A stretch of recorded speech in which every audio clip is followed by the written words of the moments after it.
So before I go any further on this, I'd like to just talk about a couple of things. I think they're kind of important parts. Or important things to yammer on about for a moment. I've mentioned in the past that you cannot fix big problems with small solutions. This painting had a big problem. Thankfully, the big problem was that there was too much painting on that side of the painting. So we got rid of that. It was, this is a 16 by 16 now. It was a 16 by 20. So I took 4 inches off of the left-hand side. That immediately improved things a lot. It still needs more, not a ton more, just very selective things, I think, to complete it again, or recomplete the painting. So I still had the painting going off the left-hand side as though there were more painting there. Once I cut it off, I needed to make it obvious that this is where the information ended. I needed to nudge the viewer's eye back towards this direction. Not calling this the focal point yet, okay? I'm going to do more to the rocks. I'm going to do more in various areas. But I needed to nudge the viewer's eye over. So, number one thing was to this was very dark. I've lightened the tone. I've raised the value of these colors in here, okay? I've done a little bit of grooming regarding a few lines here and there. I've taken the top of this tree and it's not painted in yet, but I pointed it in a direction that opposes this slope. I've taken this color and cut into the bottom of this tree. Very small thing, eh? But this tree was a triangle that just kind of continued to slope, like hair gracefully falling off somebody's head. No, that's not hair falling off somebody's head. That's the edge of a hillside, and that's a tree that is undercut. And you have some texture there and some interesting line. Here too, just the top of this tree, I put this little curlicue heading back in the opposite direction of this line, this very dominant line. I put a little bit of trunk in here. Change the shape of these trees ever so slightly. Small fixes, but now that the big issue is gone, I only need small fixes to groom this up to completion. Also, I had mentioned the monotony of this tree and a dip, this tree and a dip, this tree and a dip, this tree, on and on. Rhythm is good, but not too. If it's too repetitive, yeah, it's just monotony. Then that's an enemy of your painting. So I tried to vary them a little bit. There may be more to come regarding that. I don't know. I closed off one area here so it didn't dip down too far. I closed this area off, toned down the values, and chrome is right in here. This trunk, I mentioned I was going to put something in here, an old dead trunk. I like that. I like the placement of that. I didn't put it in the middle between these two. I kept it to the left. And I was very careful because I did not want this to line up perfectly below this spire or below this spire. So I've kind of got it in between the two, moving a little to the left. What else? Yeah, these I've cut across here and used this bedrock to push our view over to the right. I'm a little worried about having this opening here, dropping off the painting. We'll see how that goes. May change it, may not. I know that I'm probably going to do some more work in the foreground. I've laid in a whole bunch of very dark lines in various areas. Not that I have to follow them completely, but they give me options. Once they've dried up a little bit and become tacky, they give me options to follow them or obliterate them, depending on my feeling. There was the thought of a path going down here. Yeah, it's a nice notion. I may or may not keep it. Doesn't matter. I don't worry about a path way down here in the bottom tenth of the painting. It's really the shape of things in general. I don't think of articles in a painting as this or that or this or that. There is the romance of a path, or the romance of an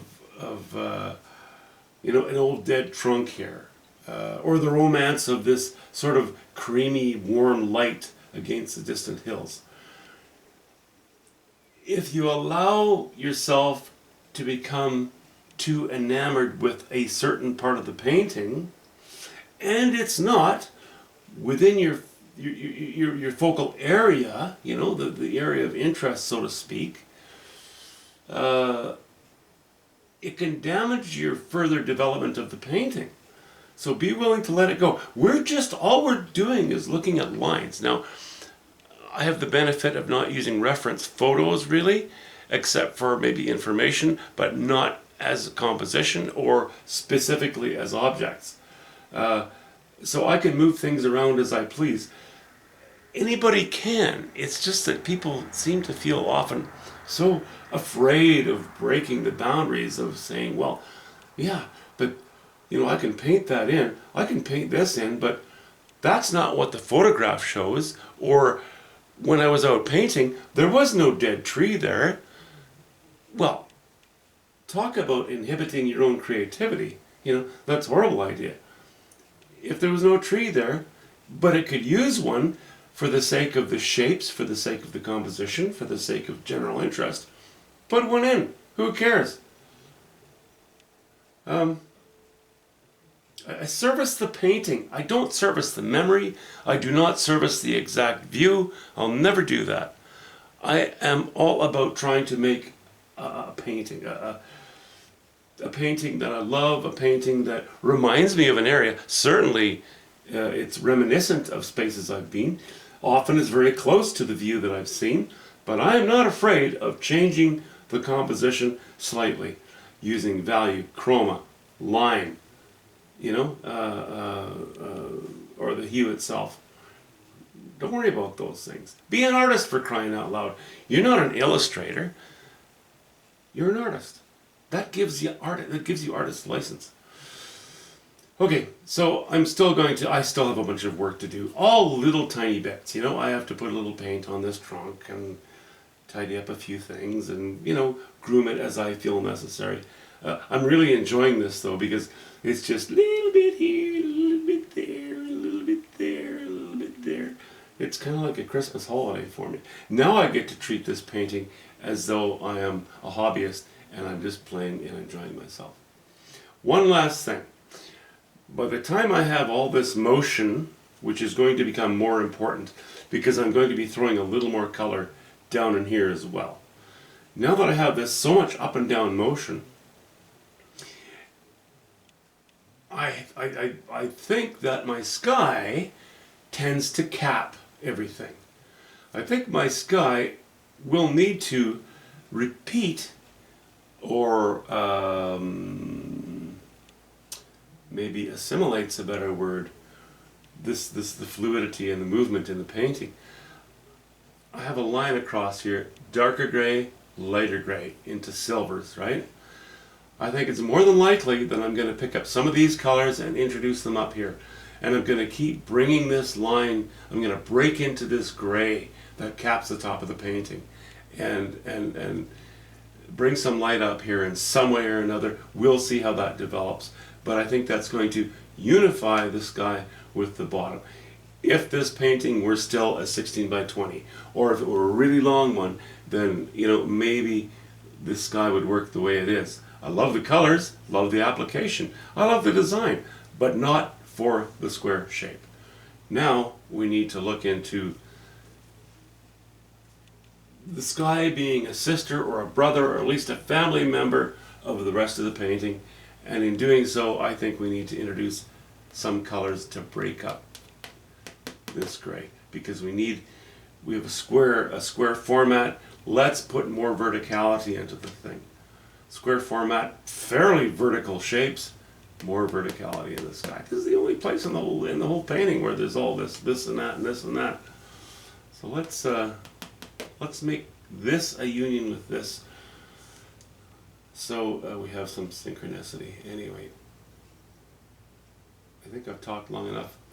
I hope I explained that as clearly, or clearly enough for you to understand.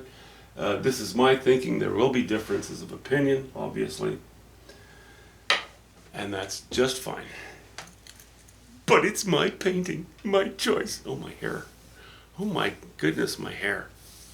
Really have to do something about that. Good night, guys. See you later.